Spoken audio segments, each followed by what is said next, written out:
NEBOSH IGC Element 7, Transport Hazards and Risk Control, Comprehensive Guide to Element 7, Paper 2. Welcome to our introduction to NEBOSH IGC Element 7, Transport Hazards and Risk Control. In this segment, we'll delve into the hazards associated with workplace transport and the necessary control measures to manage these risks. Element 7 is focused on ensuring the safety of transport operations within the workplace. We'll provide an overview of this element and highlight key exam questions to help you prepare effectively for NEBOSH IGC Paper 2. Workplace Transport Safety. Let's begin with workplace transport safety. This involves addressing risks related to vehicle operations, traffic routes, and pedestrian safety. To manage these risks effectively, it's important to implement comprehensive traffic management plans, use clear signage, and maintain vehicles through regular maintenance programs. Proper planning and organization are key to reducing accidents and ensuring a safe environment for both vehicle operators and pedestrians. Control measures. Next, we discuss control measures. One effective strategy is to segregate vehicles and pedestrians to minimize the risk of accidents. Additionally, promoting safe driving practices and providing thorough training for vehicle operators can significantly reduce risks. Ensuring that drivers are well trained and adhere to safety protocols is crucial for maintaining a safe transport system within the workplace. Legislation and standards. Finally, let's cover legislation and standards. Understanding and complying with relevant regulations and industry standards is essential for transport safety. Being aware of legal requirements helps to ensure that your transport operations are not only safe but also in line with legal obligations. Next, we'll review important questions from this element that you need to know for NEBOSH IGC Paper 1. A new vehicle route is to be provided into the goods delivery area of a workplace. Identify features of the vehicle route in order to reduce the risk of pedestrians being injured by vehicles. The features of the vehicle route to be considered in order to reduce the risk of pedestrians being injured by vehicles include: the width of the route, which should be sufficient for the number and size of the vehicles which would use it. A firm and even road surface subject to regular maintenance. The avoidance of sharp bends. The introduction of a one-way system. The separation of vehicles and pedestrians. The provision of barriers and refuges. Designated crossing points. Visibility aids such as vision panels indoors, visibility mirrors. An adequate standard of lighting. The provision of traffic and pedestrian signage. The introduction of speed retarders. Describe the physical features of traffic routes within a workplace designed to ensure the safe movement of vehicles. Designed to keep pedestrians and vehicles apart. Separate routes, designated crossing places, and suitable barriers at recognized danger spots. High visibility clothing to be provided and worn if necessary. Clearly marked and signed traffic routes. Roads, gangways and aisles should have sufficient width clearance for the largest vehicle. Roads, gangways and aisles should have sufficient overhead clearance for the largest vehicle. Speed limits established and enforced. Describe the physical features of traffic routes within a workplace designed to ensure the safe movement of vehicles. Designed to keep pedestrians and vehicles apart. Separate routes, designated crossing places, and suitable barriers at recognized danger spots. High visibility clothing to be provided and worn if necessary. Clearly marked and signed traffic routes. Roads, gangways and aisles should have sufficient width clearance for the largest vehicle. Roads, Gangways and aisles should have sufficient overhead clearance for the largest vehicle. Speed limits established and enforced. Adequate lighting to be provided. Ensure good all-round visibility. Provision of clear directional signs. Clear marking of doors and access egress points. Avoid designing in sharp and/or blind bends. Avoid overhead obstructions. The floor surface should be suitable and sufficient for the intended traffic. Floors and traffic routes to be adequately maintained. Gradients should be kept as gentle as possible, not too steep. Identify 3 control measures to segregate pedestrians and vehicles in the workplace. Control measures such as the provision of separate walkways which are clearly marked.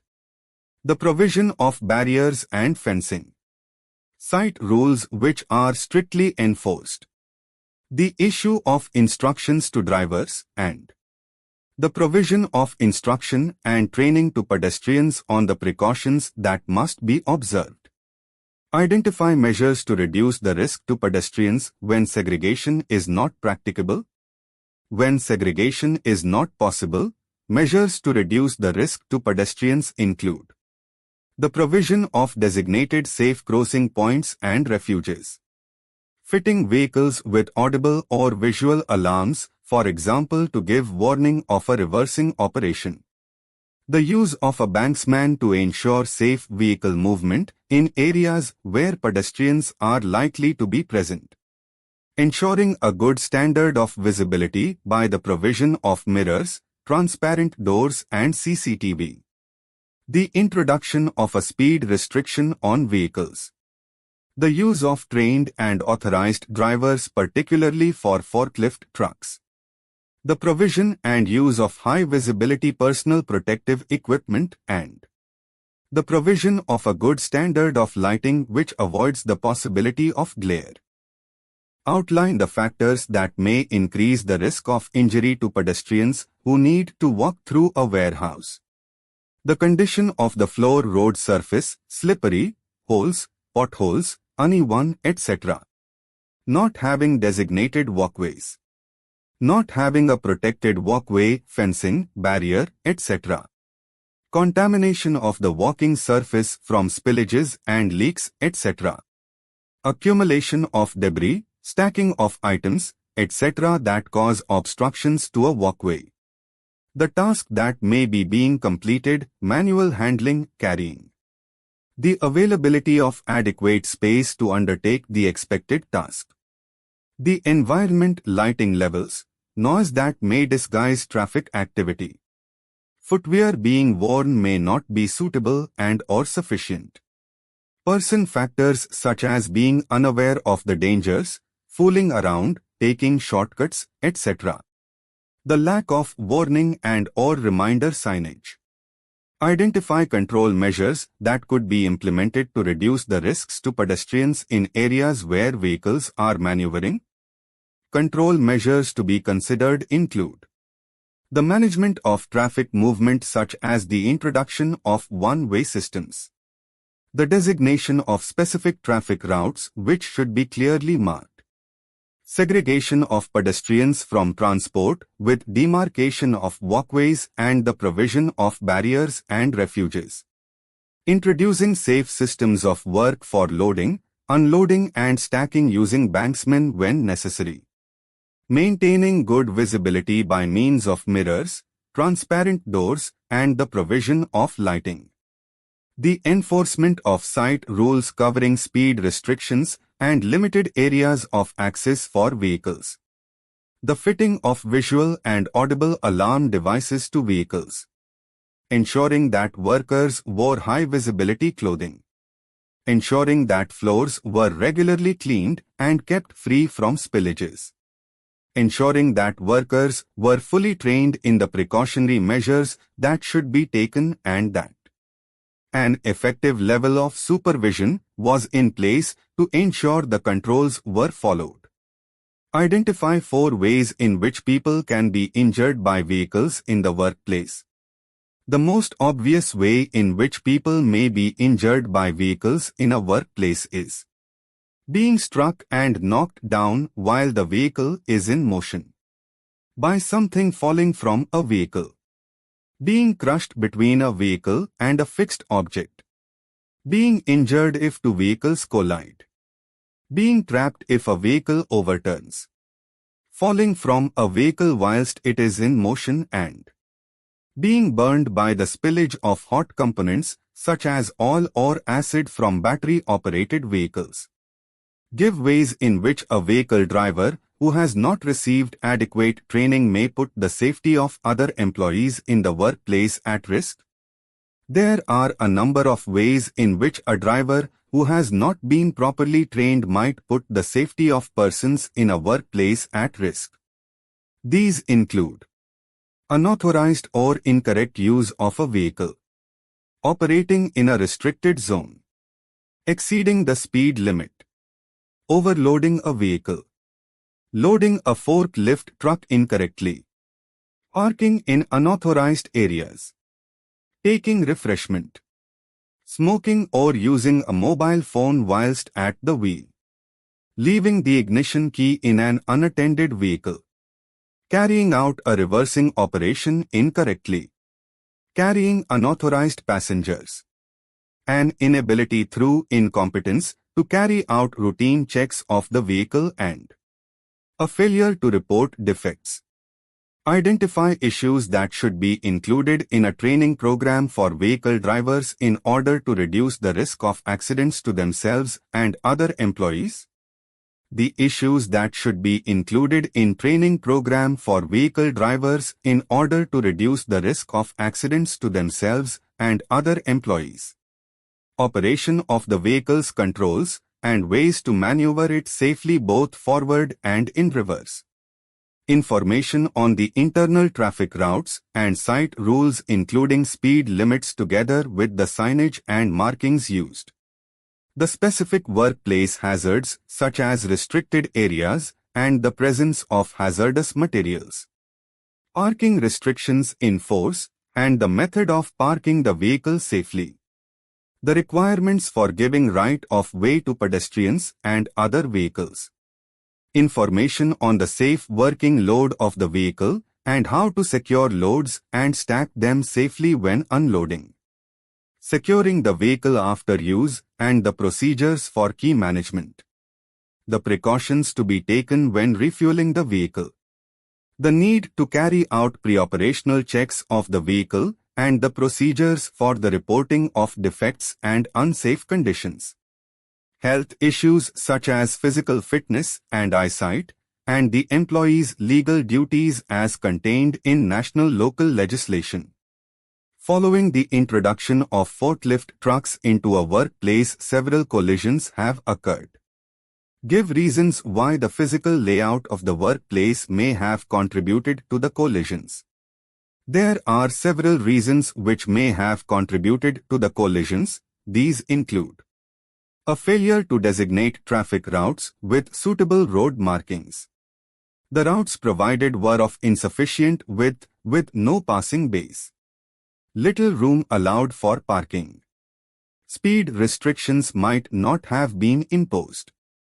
No signage provided so that there was no indication given of priority at junctions. Visibility for drivers could have been impaired, particularly at blind corners where no mirrors were provided. The lighting provided was not to a good standard. A failure to maintain a good standard of housekeeping would also not have helped, particularly if this led to obstructions being allowed to remain on traffic routes. Outline the factors to consider when assessing the risks to a long-distance delivery driver. The factors to be considered in assessing the risk to a long-distance lorry driver would include the following: job, duration of the journey, complexity of the routes, traffic, means of communication to convey any message, security issues like potential and violence, individual factors, physical and psychological capabilities of the driver to cope with the demands of the job, and The level of training provided. The vehicle. Soundness and proper maintenance schedule of the vehicle to be considered. Load. Nature and weight of the load, like hazardous bully, wet or dry, shall be considered. Further, there has to be provision for emergency procedures and means of handling materials. Identify 8 health and safety hazards relevant to the role of a long-distance delivery driver. Health and safety hazards relevant to the role of a long-distance delivery driver include the duration of the journey, the hours of driving with the possibility of fatigue, issues connected with the route to be followed, the different road conditions, the weather and other environmental factors, inadequate vehicle maintenance, the possibility of breakdown, the manual and or mechanical handling of the goods being carried and other hazards associated with them, such as exposure to chemicals, physical hazards such as exposure to noise and vibration, the possibility of accidents or collisions, lone working with a possible absence of communication and supervision, the lack of emergency procedures including the provision of first aid, inadequate welfare facilities, security hazards including the possibility of violence and psychological hazards such as stress. Thanks for watching. For important questions and answers, and to learn about the remaining elements of NEBOSH IGC, please subscribe and follow my channel. This is all about today's topic. Thanks for watching Phani EHS Info. And don't forget to subscribe our channel to get immediate notification of our videos. Share our videos to your friends and colleagues to create safety awareness. If you have any questions and requirements, please comment in comment box.